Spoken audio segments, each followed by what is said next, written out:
Huh?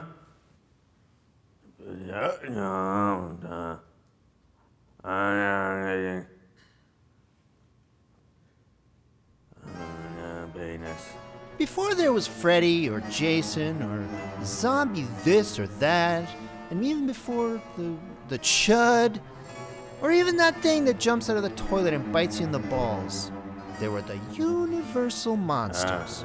Dracula, Frankenstein, the Mummy, the Wolfman, etc., etc., etc. The big guns.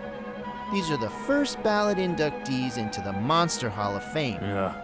They're the ones they wrote Monster Mash about. Icons. Legends. These characters, or scaracters, are the very archetypes of things that go bump in the night. They haven't, though, been around forever. Not even that long, in fact. So how did it all start? That's right, the Roaring 20s. The film industry was new and booming in a serious way. In 1923, Universal Pictures founder Carl Laemmle released a historical drama called The Hunchback of Notre Dame, which ended up making them a ton of money. Why? Because as it turns out, people love getting scared. And Lon Chaney as the Hunchback is one scary-looking mother. Whew. Lay me down. Indeed. Laemmle really had something, so he decided to try making a horror movie on purpose, this time adapting Gaston Leroux's The Phantom of the Opera. Despite the film's not-so-smooth production, it was reshot and recut twice, it was still a massive success, thanks in part to Lon Chaney's innovative and totally spooky makeup design. Yeah. His skull-like facial distortions helped create a look that he would be associated with long after his death, cementing his place in history as the first official monster in Universal's Monster Menagerie. Once sound showed up, though, everything really took off. In 1931, with the releases of both Dracula and Frankenstein, Carl Laemmle Jr. kicked the monster movie genre into high gear, forever changing the face of American cinema and defining the look of these world-famous characters for generations to come. Potato. Throughout the 30s, Universal continued to produce hit after hit, including The Mummy, The Invisible Man, Bride of Frankenstein, Daughter of Dracula, and The Son of Frankenstein, and countless chilling titles in between.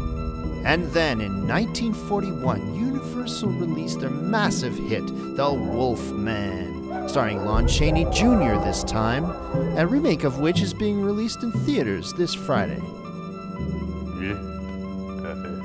Aside from The Wolfman and a successful remake of The Phantom of the Opera with Claude Rains in 1943, Universal's monster output through the rest of the 40s seemed stuck on repetitive Dracula, Frankenstein, Mummy, Wolfman sequels, until finally heading into dead horse, shark-jumping territory with the huge comedy hit Abbott and Costello Meet Frankenstein in 1948. Had the Universal monsters really lost their scare mojo? No. 1950. Late night TV. Renaissance. Monster movie. Renaissance. Creature from the Black Lagoon.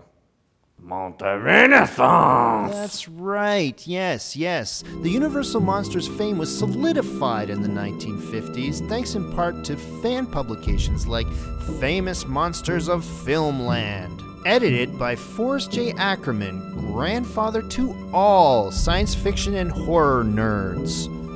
And I guess since then, the output's been a little dry. I mean, we've had countless knockoffs, parodies, and breakfast cereals, and we had the Monster Squad thing back in the 80s. Wolfman is not. Yeah. It's been a while since the Universal Monsters have appeared in films, Not counting that stinker from 2004, Van Helsing, of course. But that's all about to change. The Universal monsters are on the cusp of a new renaissance, starting with tomorrow's release of The Wolfman, starring Benicio del Toro. Wolfman has not. Hopefully. I mean, we're great, timeless characters. And there's even rumors out there of a remake of The Creature from the Black Lagoon. Phil Hartman. Phil Hartman indeed. I just hope they do us justice. Huh?